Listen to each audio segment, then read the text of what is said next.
Doni, bukan nama sebenarnya, adalah seorang pria berusia 30 tahun yang hidup sederhana bersama keluarganya. Ia bekerja sebagai pegawai swasta dengan gaji yang cukup untuk memenuhi kebutuhan istri dan anak perempuannya yang berusia 5 tahun. Doni bukanlah orang yang boros. Ia selalu menyisihkan sebagian penghasilannya untuk tabungan, meskipun jumlahnya tidak seberapa. Impiannya adalah memiliki rumah sendiri agar keluarganya tidak perlu lagi mengontrak. Namun, harga rumah yang terus naik membuatnya merasa sulit mencapainya dalam waktu dekat. Suatu hari, saat sedang makan siang bersama rekan-rekannya di kantor, seorang teman lama, Rico, datang dan bergabung dengan mereka. Rico tampak jauh lebih sukses dibandingkan terakhir kali Doni melihatnya. Ia mengenakan jam tangan mahal dan membawa mobil mewah. "Don, lo masih kerja di sini?" tanya Rico dengan senyum meremehkan. "Iya, bro. Namanya juga cari nafkah," jawab Doni sambil tertawa kecil. Rico kemudian bercerita bahwa kehidupannya berubah drastis setelah mengenal judi online. "Gue awalnya juga cuma iseng, tapi ternyata gampang banget dapat duit.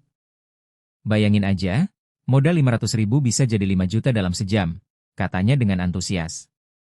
Doni mendengarkan dengan penuh rasa ingin tahu. Ia tidak pernah terpikir untuk berjudi sebelumnya, tapi cerita Rico membuatnya penasaran. "Serius, Rick? Gak takut kalah?" tanyanya. Rico tertawa. "Ya, pasti ada kalahnya, tapi yang penting tahu strategi. Gue udah ahli sekarang," jawabnya sambil menunjukkan saldo di aplikasi judi online di ponselnya. Malam itu, Doni tidak bisa tidur. Ia terus teringat ucapan Rico. "Kalau benar semudah itu, kenapa aku nggak coba?" pikirnya.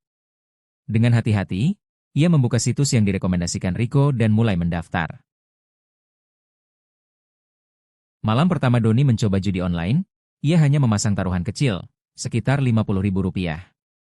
Ia memilih permainan yang terlihat sederhana, dan dalam waktu kurang dari 30 menit, ia berhasil menggandakan uangnya menjadi Rp100.000. "Hah? Segampang ini?" gumamnya dengan senyum lebar. Rasa puas itu membuatnya semakin berani bertaruh lebih besar. Dalam waktu kurang dari 2 jam, saldo akunnya sudah mencapai Rp1 juta. Doni merasa seperti menemukan jalan pintas menuju kekayaan.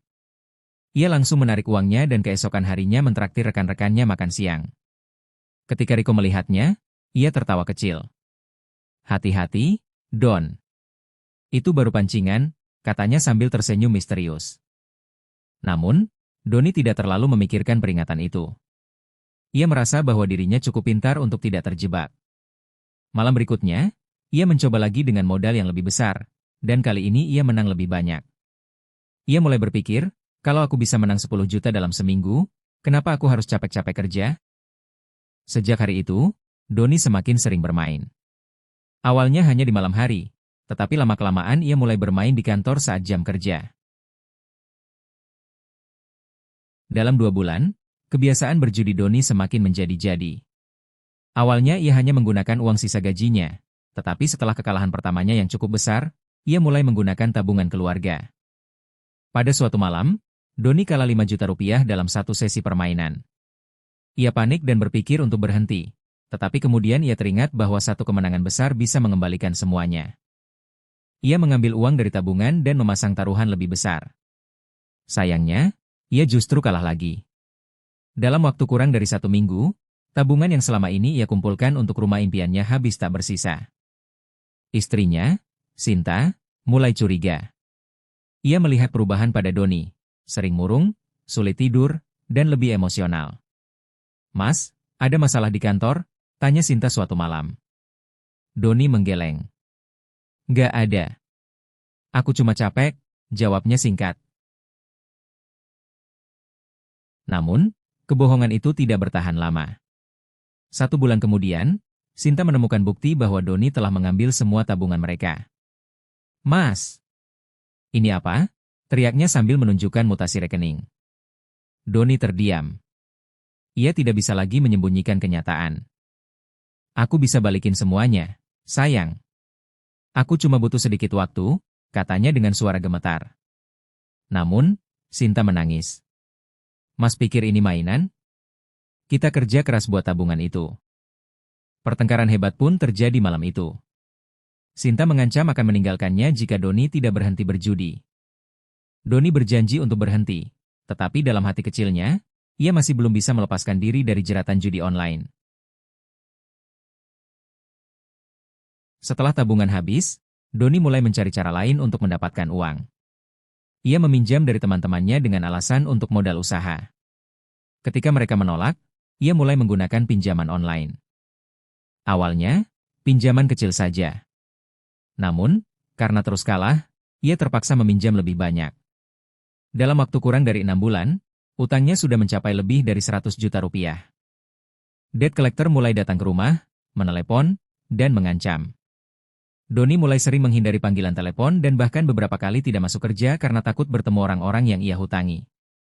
Suatu malam, setelah mengalami kekalahan besar, Doni duduk sendirian di kamar gelap. Tangannya gemetar, napasnya berat. Ia merasa putus asa dan mulai berpikir untuk mengakhiri hidupnya. Namun, saat itu ia melihat foto anaknya yang tersenyum di meja. Air matanya mengalir deras. "Aku nggak bisa kayak gini," bisiknya. Dengan sisa keberanian yang ia miliki, Doni akhirnya meminta bantuan. Ia mendatangi seorang teman lama yang ia tahu sudah pernah mengalami hal yang sama. "Aku butuh bantuan, bro. Aku nggak bisa berhenti," katanya dengan suara lirih. Temannya membawanya ke pusat rehabilitasi kecanduan judi.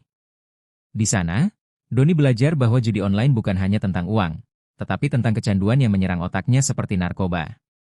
Perjalanannya untuk pulih tidak mudah. Ia harus menghadapi semua utangnya dan berusaha membangun kembali kepercayaan istrinya. Setelah 2 tahun berjuang, ia berhasil melunasi sebagian besar utangnya. Sinta, yang awalnya sangat kecewa, akhirnya melihat perubahan dalam diri Doni dan bersedia memberikan kesempatan kedua. Kini, Doni menjadi seorang aktivis yang mengkampanyekan bahaya judi online. Ia berbicara di berbagai acara untuk membagikan kisahnya agar orang lain tidak mengalami hal yang sama.